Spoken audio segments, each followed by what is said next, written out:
I was so proud to be independent until I realized that an overly independent mindset was only going to isolate me. Welcome to the Resilient Foreigner podcast, where we explore the stories, studies, and strategies that help foreign professionals like you to build better lives abroad. I'm Darina Shanta, the founder of Resilient Foreigner, and I help foreign professionals to cultivate intercultural resilience one relationship at a time. Thriving abroad isn't just about finding the right job, learning the language, or understanding the culture.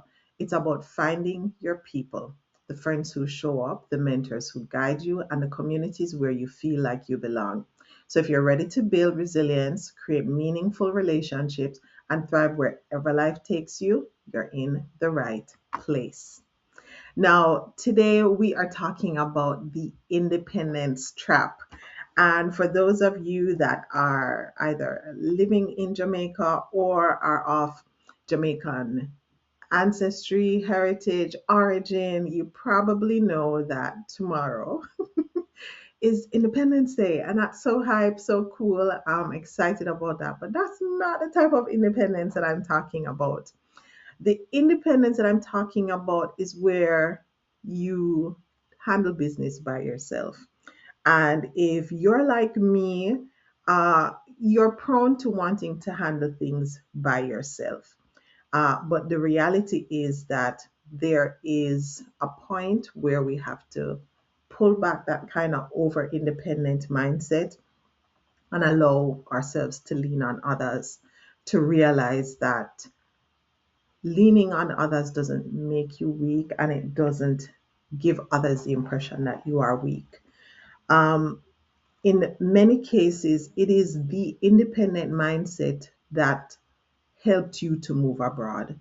And if you continue with that kind of Lone Ranger mentality, the um, kind of solo journeyer mindset, then you will quickly find yourself becoming lonely. You will end up alone. You will end up unsupported. You will end up feeling unseen, unheard, and wondering why you're struggling so much. Now, let's start with the reason why you are very independent in the first place. Only an independent minded person would pack up their bags and start all over in a new place, leaving behind their hometown, their loved ones, their friends, their family, all the familiar things, the familiar comforts, the accomplishments, the status, the reputation, to take up a blank slate in previously unknown territory, in unfamiliar spaces. And so that is good. And that's the reason you are living abroad today.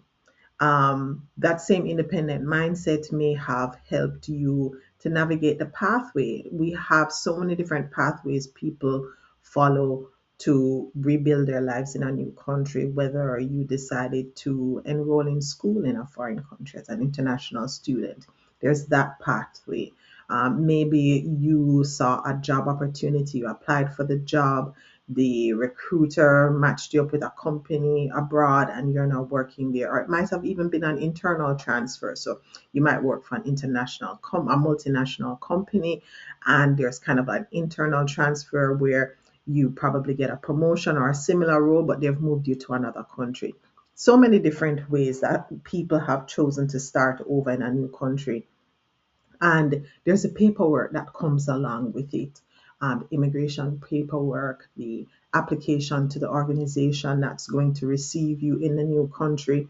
And a lot of that you have to do alone, even if you may have hired a professional to handle some of the paperwork or even to sort out things like your resume or different applications. At the end of the day, it was your name on the paper, you had to handle it. And kudos to you for that. You got it done. Um, and even when you arrived in a new country, you had to survive the culture shock. You had to survive the unpleasant surprises, the things that you're like, but this wasn't a part of the plan. I didn't sign up for this. Or why didn't they tell me that this was going to happen, or that they were going to take this amount from my pay, or that I was going to have to pay this particular fee? No one told me about this. And you have to figure it out, because when you move to a new country and then these things pop up on you, you really can't pick up the phone and say to somebody, oh, can you come and fix this because it's not working? You have to figure it out yourself. And if it is, you end up in a situation where um, you come upon these surprises, and even if you want to vent or something, at the end of the day, it's your mess. You have to clean it up. You have to handle the difficulties, the challenges. It's your thing to deal with. So I am 100% on board with acknowledging that your independent mindset, your ability to handle things when they come up, and to tackle all the hurdles that come on your own, there is a place for that. And I think you should be proud of that. I'm proud of that. I think you should be proud too. However, there is a price to trying to handle everything on your own. Time. If you spend the time to do all the research, to translate all the paperwork, to do all the conversions, and brainstorm everything all by yourself without asking anyone for information, asking anyone to explain anything to you, it's going to take much longer than if you do it with someone or someone does it for you. There is the consequence of money. Sometimes it becomes more expensive when you pay for things and then you find out, oh, I selected the wrong form. And so now I have to resubmit my application using the correct form. Or you made a deposit on a place to live, and then you found out that, oh, this was a scam, and now you have to find that money again to go and pay somewhere else. Why? Because you never got help in terms of sifting through all the available places, and whether this is a legitimate opportunity. Even sometimes it's job hunting. I've seen people get scammed because they got a job opportunity, and they think, oh, I'm going to work, I'm going to make money, only to find out that they ended up being scammed by a fake employer. So it can affect your pocket. There is also your effort. You get emotionally, mentally, sometimes even physically drained. It's like you have to go to a particular place to submit some paperwork, but instead of trying to get someone to give you a ride, you take the bus and you hike up the hill. So it requires more effort than maybe your neighbor or your roommate who calls someone and say, hey, I know that you work in this particular town and I'm heading there. Is it possible for me to get a ride? So it can take more effort from you to get things done when you're trying to just be overly independent and doing everything yourself. You can pack up and pile up a lot of errors, because you're doing a lot of things for the first time. You don't know how everything works, or you may not be up to date with the most recent changes, requirements that are in place. And then you now have to figure out, okay, I made this mistake. Maybe it has now delayed my process by a certain amount of time, or I have made myself ineligible because I did this wrong thing. And sometimes it can be expensive. It can be expensive, not just financially, but on your emotional fuel, where you just feel really run down and burnt out because you're like, how do I get over this? How do I get through this? This is too hard. Maybe I shouldn't have left my home country. What am I doing in this strange place? It can really run you down if you're trying to handle everything yourself. And then you know what happens when you find yourself in that position?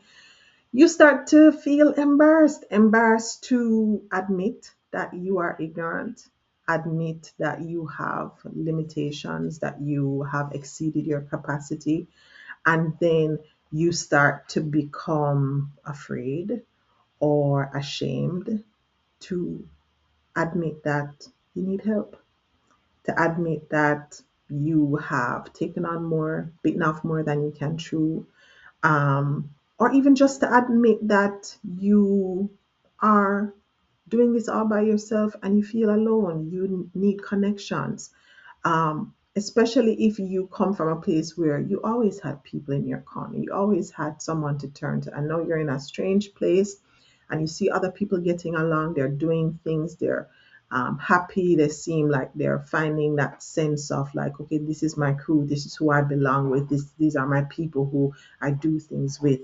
And you are just there trudging it out like a lonely soldier, and struggling, suffering in silence, and the worst part, making slow progress.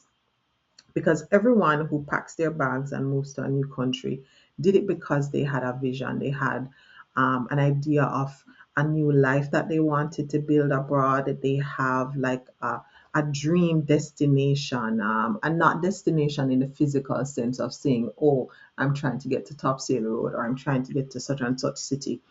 A destination to say, okay, this is where I'd like to see myself in life. And in order to accomplish that, in order to attain that, in order to um, get to that point in life, you have to set goals, and your goals require you to make consistent progress every day. But if you are doing it all by yourself, maybe in the beginning you'll make fast um, you'll accomplish things quickly, you will make progress quickly, but after a while, you're going to slow down because you're going to burn out, you're going to run out of fuel, emotional energy, mental energy, physical energy, financial energy. And that's when you realize that resilience requires relationships. You hear no man is an island, no man stands alone.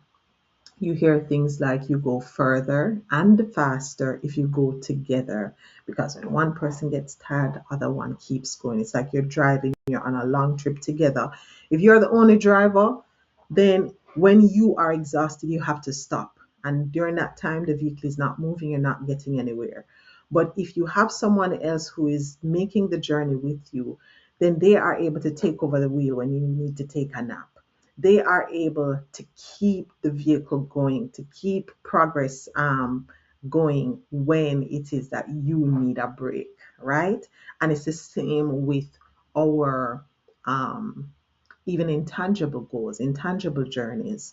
And so it is super important that we look for opportunities to build connections, to lean on other people, to share our burdens, because what we may be weak with, someone else might be strong with, and vice versa. And a lot of times, if you find people who are on the same path or who have followed the path that you are on now, you are able to share the work. And what do they say? Many hands make light work.